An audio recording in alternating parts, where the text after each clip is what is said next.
Suppose we have a bag and it contains 5 red, 4 blue, and 2 yellow marbles. If you select 3 marbles without replacement, what is the probability? And I'm going to ask a couple of different things, but in the A part, what is the probability that all 3 are red? Well, that's a basic probability principle problem. Going back to the basic probability principle, the probability of getting all 3 red is a fraction given by the basic probability principle. It's the number of ways you can choose 3 reds divided by the number of ways you can choose any 3 marbles. How many ways can you choose 3 red? Well, order doesn't matter. So that's going to be a combination. It's the combination of, well, how many reds are there?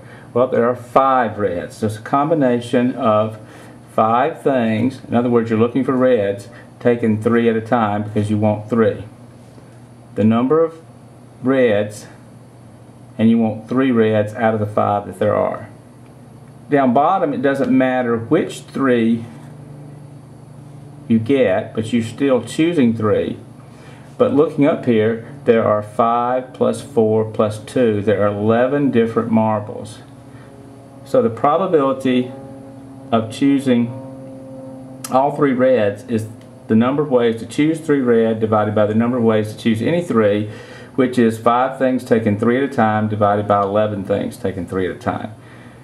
Now, when you write out the factorials, remember your calculator doesn't do combinations, but it does do factorials. So that's 5 factorial over 3 factorial times 2 factorial up top. And then down bottom, that's going to be 11 factorial over 3 factorial, and 11 minus 3 is 8 factorial. Now the only calculator you can use on the test is the one on the computer. However, for demonstration purposes, so I don't have to try to show the computer screen, I'm actually going to use the calculator on my phone, which in this particular case is pretty much the same. So if I want to calculate, let's clear this off. If I wanted to calculate 5 factorial divided by the product of 3 factorial and 2 factorial, this is what I would do. And again, if you can't see this really well on the camera, just go reproduce it on the computer yourself. But I would say 5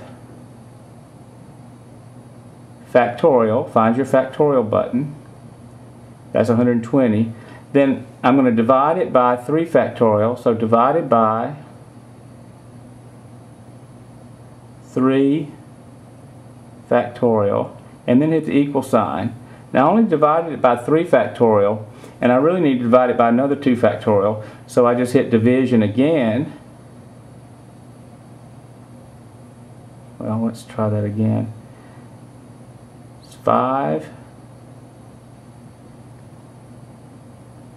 factorial divided by 3 factorial equals, and then divide it again by 2 factorial divided by 2 factorial equals, and you get 10.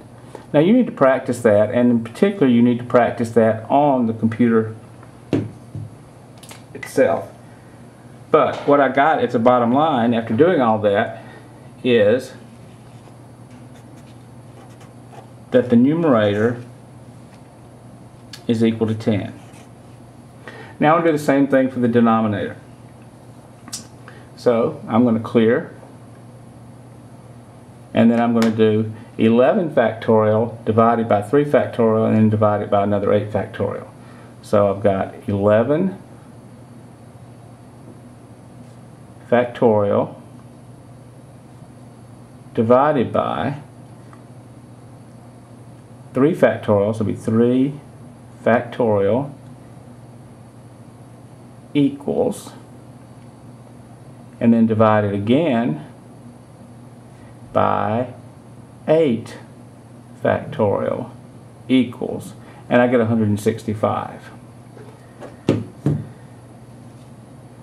So that's 10 divided by 165, which actually reduces to 2/33. Now if you did want to change that into a fraction, you could do that. So if you were looking it up for a problem on the test and the test gave all decimal answers, then you could plug that in the calculator, and I'm not going to take time to show it on the screen. But if you did calculate that out, it just depends on how you want the answer left. It would be approximately 0.0606. That's the number of ways, that's the probability of choosing all three reds. Okay, now I said there was a B part, so let's do that. The B part of that question is,